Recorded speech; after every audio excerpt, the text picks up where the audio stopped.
Hi, everybody. My name is Katie Johnson, and I'm president of the Eugene O'Neill Society. I'm really delighted to talk to you today about O'Neill's The First Man, which is a play that I had not given a lot of extended consideration until I heard that Tao House was producing this play. So I gave it a second and third read, and really am so glad that I had done so. And I think you'll really enjoy viewing this play because I think it really points to several important things that were going on in U.S. culture during this time and also in O'Neill's life. So to begin, I want to talk about a little bit what was going on in 1921 when O'Neill was writing this play. He had just come off, a couple of huge successes in the previous year with Beyond the Horizon, winning the Pulitzer Prize, moving into 1920. Now, The Emperor Jones, which would go and play in repertoire around the country for another 2 years. But also, his career was taking off, and he was incredibly prolific in 1921. He wrote three plays. Actually, three plays were on Broadway in 1921 or in New York while he was writing The First Man. And they were Gold, Anna Christie, which would go on to win him his second Pulitzer Prize in 1922, and The Straw, which ran at the Greenwich Village Theater.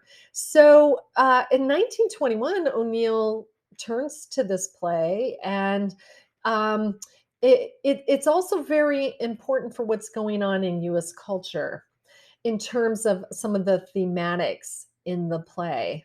So in 1920, women had just earned the right to vote in the United States. And that's important because the play is really portraying the tug and pull between couples, but especially women, and careers. And so one of the main protagonists is Martha Jason, who's married to Curtis Jason, and both of them, through a tragic plot line that happens even before the play opens, tragically lose both their children, and so they devote themselves to their careers. Curtis is this anthropologist looking for the remains of the first man, all in caps. And she is his devoted, not assistant, but really collaborator who is working with him, taking field notes, really working in the field with him. And all of this is possible because really there are no children to distract them, to challenge them. And those of us who are parents and also have careers know that it can be a challenge to have that.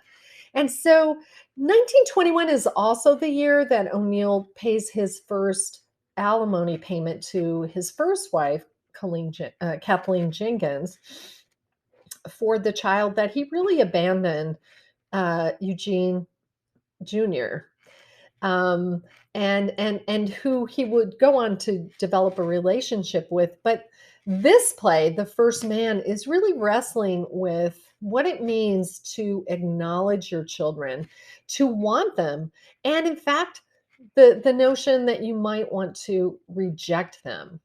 Now, uh, there are many characters who are articulating these positions for and against throughout the play.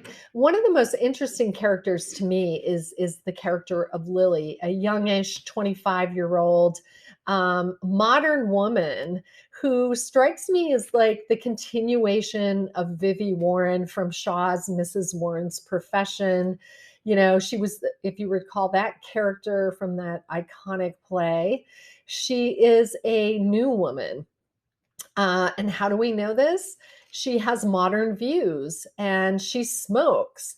And she wants to be a lawyer. Well, all of these things are true for Lily in this play. And moreover, because she rejects modern notions of marriage and motherhood, which she calls banal. And, she has a lot to say throughout the play.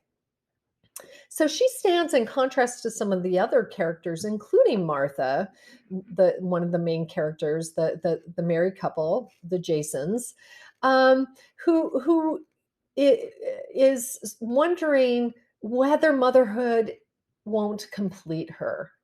Um, and this is, she's 39 and her biological clock is ticking. So this is part of the conflict of the play, really, is is whether, motherhood is something to turn to, and not just for her, but also for Curtis, her husband, who is, I think, one of the most interesting father figures in all of O'Neill's plays. He is a father who does not want to be a father, especially after he lost the first two children. He dislikes children.